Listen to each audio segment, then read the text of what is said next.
जय हिंद दोस्तों। 21 तोपों की सलामी के साथ प्रेमचंद स्पेशल सीरीज में आप सभी का बहुत बहुत स्वागत है। हम पढ़ रहे हैं दो सखियां।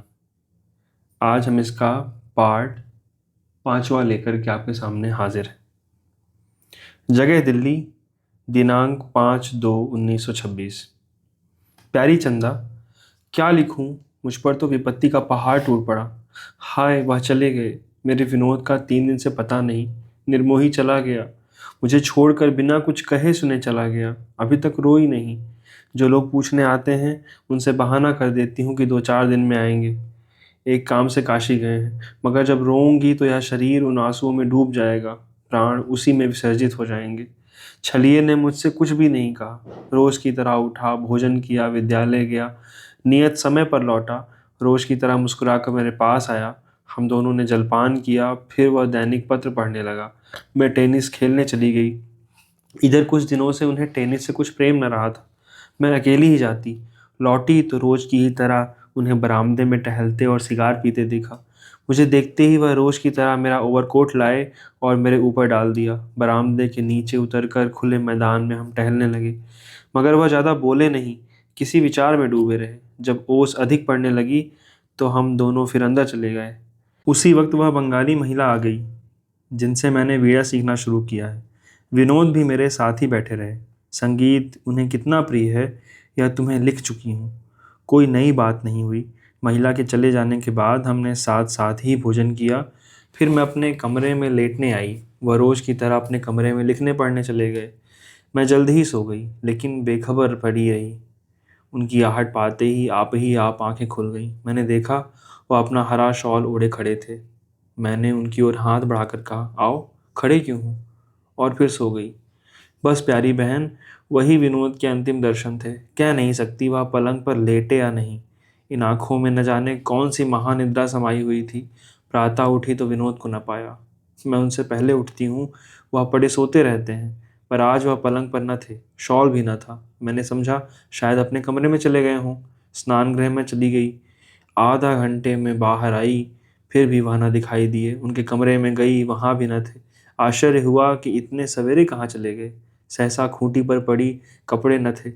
किसी से मिलने चले गए या स्नान के पहले सैर करने की ठानी। कम से कम मुझसे तो कह देते, संशय में तो न जीना पड़ता। क्रोध आया, मुझे लौंडी समझते हैं। हाजिरी का समय आया। बैरा मेज पर चाय रख गया। विनोद ने इंतजार में चाय ठंडी हो गई। मैं बार बार झुंझलाती थी, कभी भीतर जाती, कभी बाहर आती। ठान ली थी कि आज जो ही महाशय आएंगे ऐसा लताड़ूंगी कि वह भी याद करेंगे। कह दूंगी, आप अपना घर लीजिए, आपको आपका घर मुबारक रहे, मैं अपने घर चली जाऊंगी। इस तरह 2 रोटियां वहां भी मिल जाएंगी। जाड़े के 9 बजने में देर ही क्या लगती है। विनोद का अभी पता नहीं। झल्लाई हुई कमरे में गई कि एक पत्र लिखकर मेज पर रख दूं, साफ साफ लिख दूं कि इस तरह अगर रहना है तो आप रहिए, मैं नहीं रह सकती। मैं जितना ही तरह देती जाती हूँ उतना ही तुम मुझे चिढ़ाते हो। बहन, उस क्रोध में संतप्त भावों की नदी सी मन में उमड़ती रही थी। अगर लिखने बैठती तो पन्नों के पन्ने लिख डालती, लेकिन आह, मैं तो भाग जान की धमकी ही दे रही थी। वह पहले ही भाग चुके थे। जो ही मेज पर बैठी, मुझे पैडी में उनका एक पत्र मिला। मैंने तुरंत उस पत्र को निकाल लिया और ससरी निगाह से पढ़ा। मेरे हाथ कांपने लगे, पांव थरथराने लगे। जान पड़ा कमरा हिल रहा है। एक ठंडी लंबी हृदय को चीरने वाली आह चीखकर मैं कोच पर गिर पड़ी। पत्र यह था, प्रिय, 9 महीने हुए जब मुझे पहली बार तुम्हारे दर्शनों का सौभाग्य हुआ था। उस वक्त मैंने अपने को धन्य माना था। आज तुमसे वियोग का दुर्भाग्य हो रहा है, फिर भी मैं अपने को धन्य मानता हूँ। मुझे जाने का लेश मात्र भी दुख नहीं है, क्योंकि मैं जानता हूँ तुम खुश होगी। जब तुम मेरे साथ सुखी नहीं रह सकती तो मैं ज़बरदस्ती क्यों पड़ा रहूं? इससे तो यह कहीं अच्छा है कि हम और तुम अलग हो जाएं। मैं जैसा हूँ वैसा ही रहूँगा, तुम भी जैसी हो वैसी ही रहोगी। फिर सुखी जीवन की संभावना कहाँ? मैं विवाह को आत्मविकास का पूरी का साधन समझता हूँ। स्त्री पुरुष के संबंध का अगर कोई अर्थ है तो यही है, वरना मैं विवाह की कोई ज़रूरत नहीं समझता। मानव संतान बिना विवाह किए भी जीवित रहेगी, और शायद इससे अच्छे रूप में। वासना भी बिना विवाह के पूरी हो सकती है। घर के प्रबंध के लिए विवाह करने की कोई जरूरत नहीं। जीविका एक बहुत ही गौण प्रश्न है। जिसे ईश्वर ने 2 हाथ दिए हैं वह कभी भूखा नहीं रह सकता। विवाह का उद्देश्य यही है केवल यही कि स्त्री और पुरुष एक दूसरे की आत्मोन्नति में सहायक हों। जहाँ अनुराग हो वहीं विवाह है, और अनुराग की आत्मोन्नति का मुख्य साधन है। जब अनुराग न हो तो विवाह भी न रहा। अनुराग के बिना विवाह का अर्थ नहीं। जिस वक्त मैंने तुम्हें पहली बार देखा था, तुम मुझे अनुराग की सजीव मूर्ति सी नजर आई थी। तुम में सौंदर्य था, शिक्षा थी, प्रेम था, स्फूर्ति थी, उमंग थी। मैं मुग्ध हो गया। उस वक्त मेरी अंधी आंखों को यह न सूझा कि जहाँ तुम में इतने गुण थे, वहाँ चंचलता भी थी जो इन सब गुणों पर पर्दा डाल देगी। तुम चंचल हो, गजब की चंचल, जो उस वक्त मुझे न सूझा था। तुम ठीक वैसी ही हो जैसी तुम्हारी दूसरी बहनें होती हैं, न कम न ज़्यादा। मैंने तुमको स्वाधीन बनाना चाहा, क्योंकि मेरी समझ में अपनी पूरी ऊंचाई तक पहुंचने के लिए इसी की सबसे अधिक ज़रूरत है। संसार भर में पुरुषों के विरुद्ध क्यों इतना शोर मचा हुआ है? इसीलिए कि हमने औरतों की आज़ादी छीन ली और उन्हें अपनी इच्छाओं की लौंडी बना कर रखा। मैंने तुम्हें स्वाधीन कर दिया। मैं तुम्हारे ऊपर अपना कोई अधिकार नहीं मानता। तुम अपनी स्वामिनी हो, मुझे कोई चिंता न थी। अब मुझे मालूम हो रहा है कि तुम स्वेच्छा से नहीं, संकोच या भय या बंधन के कारण रहती हो। 2 ही 4 दिन पहले मुझ पर यह बात खुली, इसलिए अब मैं तुम्हारे सुख के मार्ग में बाधा नहीं डालना चाहता। मैं कहीं भागकर नहीं जा रहा हूँ, केवल तुम्हारे रास्ते से हटा जा रहा हूँ, और इतनी दूर हटा जा रहा हूँ कि तुम्हें मेरी ओर से पूरी निश्चिंता हो जाए। अगर मेरे बगैर तुम्हारा जीवन अधिक सुंदर हो सकता है, तो तुम्हें जबरन नहीं रखना चाहता। अगर मैं समझता कि तुम मेरे सुख के मार्ग बाधक हो रही हो, तो मैंने तुमसे साफ साफ कह दिया होता। मैं धैर्य और नीति का ढोंग नहीं मानता, केवल आत्मा का संतोष चाहता हूँ। अपने लिए भी तुम्हारे लिए भी जीवन का तत्व यही है, मूल्य यही है। मैंने डेस्क में अपने विभाग के अध्यक्ष के नाम एक पत्र लिखकर रख दिया है, वह उनके पास भेज देना। रुपए की कोई चिंता मत करना। मेरे अकाउंट में भी इतने रुपए हैं जो तुम्हारे लिए कई महीनों के लिए काफ़ी हैं, और उस वक्त तक मिलते रहेंगे जब तक तुम लेना चाहोगी। मैं समझता हूँ मैंने अपना भाव स्पष्ट कर दिया है, इससे अधिक स्पष्ट मैं नहीं करना चाहता। जिस वक्त तुम्हारी इच्छा मुझसे मिलने की हो, बैंक से मेरा पता पूछ लेना, मगर 2-4 दिन के बाद। घबराने की कोई बात नहीं। मैं स्त्री को अबला या अपंग नहीं समझता। वह अपनी रक्षा स्वयं कर सकती है, अगर करना चाहे। अगर अब भी 2-4 महीना, 2-4 साल पीछे तुम्हें मेरी याद आए और तुम समझो कि मेरे साथ सुखी रह सकती हो, तो मुझे केवल 2 शब्द लिख कर डाल देना। मैं तुरंत आ जाऊँगा, क्योंकि मुझे तुमसे कोई शिकायत नहीं है। तुम्हारे साथ मेरे जीवन के जितने भी दिन कटे हैं,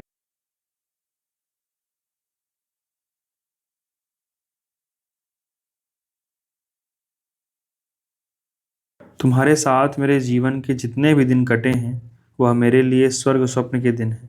जब तक जीऊँगा, इस जीवन की आनंद स्मृतियों को हृदय में संचित रखूँगा। आह! इतनी देर तक मन को रोके रहने के बाद आँखों से एक बूँद आँसू गिर ही पड़ा। क्षमा करना, मैंने तुम्हें चंचल कहा है। अचंचल कौन है? जानता हूँ कि तुमने मुझे अपने हृदय से निकाल कर फेंक दिया है। फिर भी इस 1 घंटे में कितनी बार तुमको देख-देख कर लौट आया हूँ। मगर इन बातों को लिखकर मैं तुम्हारी दया को उकसाना नहीं चाहता। तुमने वही किया जिसका मेरी नियति में तुमको अधिकार था और रहेगा। मैं विवाह को आत्मा को सर्वोपरि रखना चाहता हूँ। स्त्री और पुरुष में वही प्रेम चाहता हूँ जो 2 स्वाधीन व्यक्तियों में होता है। वह प्रेम नहीं जिसका आधार पराधीनता है। बस, अब और न लिखूँगा। तुमको एक चेतावनी देने की इच्छा हो रही है, पर दूंगा नहीं, क्योंकि तुम अपना भला और बुरा खुद समझ सकती हो। तुमने सलाह देने का हक मुझसे छीन लिया है। फिर भी इतना कहे बगैर नहीं रहा जाता कि संसार में प्रेम का स्वांग भरने वाले शोहदों की कमी नहीं है। उनसे बचकर रहना। ईश्वर से यही प्रार्थना करता हूँ कि तुम जहाँ रहो, आनंद से रहो। अगर कभी तुम्हें मेरी ज़रूरत पड़े तो याद करना, तुम्हारी एक तस्वीर का अपहरण किए जाता हूँ। क्षमा करना, क्या मेरा इतना अधिकार भी नहीं? हाय! जी चाहता है एक बार फिर देख आऊं, मगर नहीं आऊँगा। तुम्हारा ठुकराया हुआ विनोद। बहन, यह पत्र पढ़कर मेरे चित्त की जो दशा हुई उसका तुम अनुमान कर सकती हो। रोई तो नहीं, पर दिल बैठा जाता था। बार बार जी चाहता था विष खाकर सो रहूं। 10 बजने में अब थोड़ी ही देर रही। मैं तुरंत विद्यालय गई और दर्शन विभाग के अध्यक्ष को विनोद का पत्र पढ़कर बोले, आपको मालूम है वह कहाँ गए और कब तक आएंगे? इसमें तो केवल 1 मास की छुट्टी मांगी गई है। मैंने बहाना किया, वह एक आवश्यक कार्य से काशी गए हैं और निराश होकर लौट आई। मेरी अंतरात्मा सहस्रों जीवा बनकर मुझे धिक्कार रही थी। कमरे में उनकी तस्वीर के सामने घुटने टेक कर मैंने जितने पश्चाताप पूर्ण शब्दों में क्षमा मांगी है, वह अगर किसी तरह उनके कानों तक पहुंच सकती तो उन्हें मालूम होता कि उन्हें मेरी ओर से कितना भ्रम हुआ। तब से अब तक मैंने कुछ भोजन नहीं किया और न एक मिनट सोई। विनोद मेरी क्षुधा और निद्रा भी अपने साथ लेते गए, और शायद इसी तरह 10-5 दिन उनकी खबर न मिली तो प्राण भी चले जाएंगे। आज मैं बैंक तर गई थी, यह पूछने की हिम्मत न पड़ी कि विनोद का कोई पत्र आया।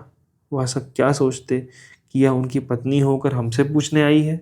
मगर अगर विनोद न आए तो क्या होगा। मैं समझती थी वह मेरी तरफ से उदासीन है, मेरी परवाह नहीं करते, मुझसे अपने दिल की बातें छिपाते हैं। उन्हें शायद मैं भारी हो गई हूँ।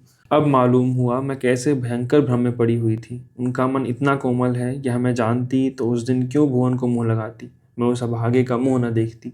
इस वक्त जो उसे देख पाऊँ तो शायद गोली मार दूँ। ज़रा तुम विनोद के पत्र को फिर पढ़ो बहन। आप मुझे स्वाधीन बनाने चले थे। अगर स्वाधीन बनाते थे तो भुवन से ज़रा देर मेरा बातचीत कर लेना क्यों इतना अखरा।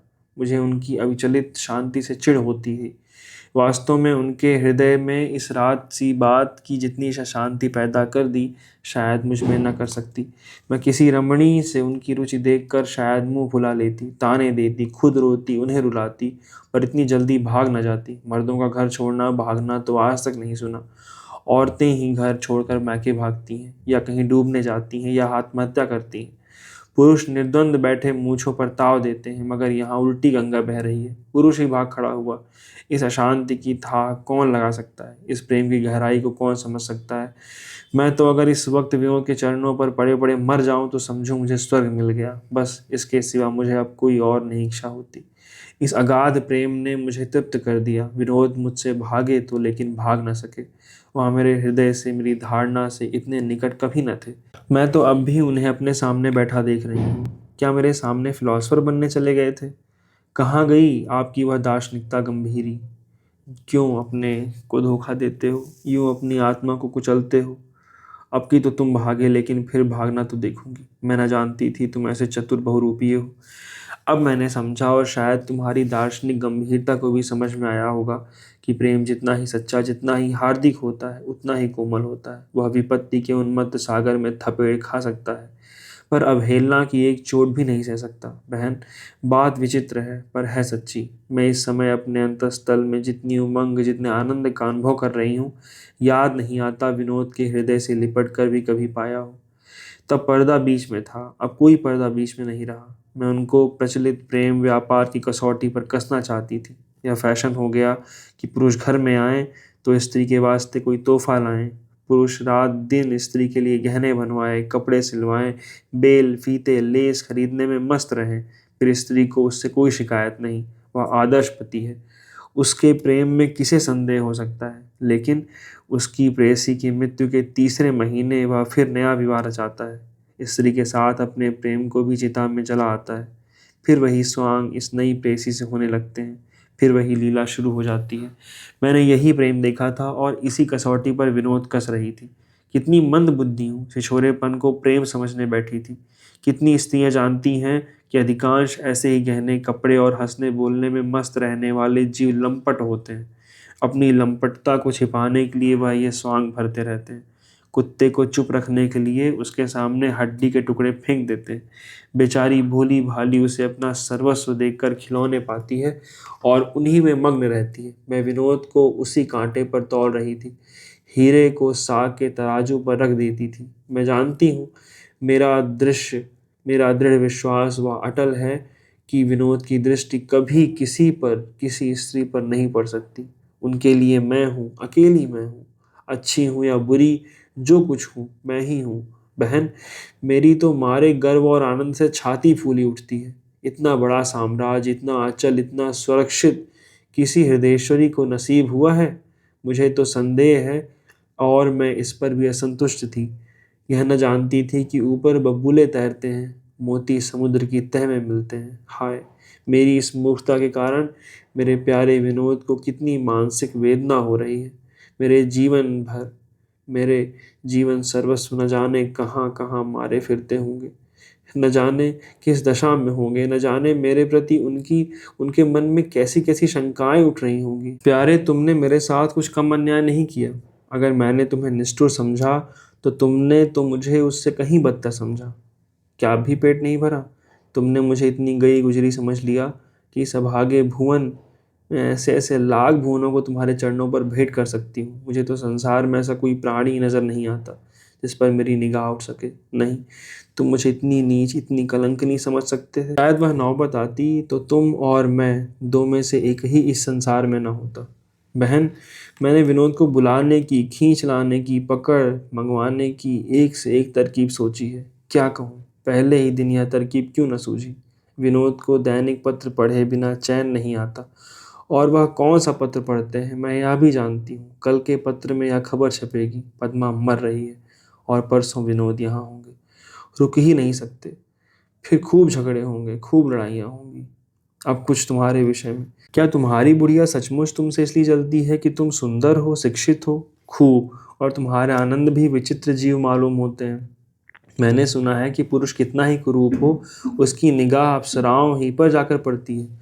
फिर आनंद बाबू तुमसे क्यों बिचकते हैं?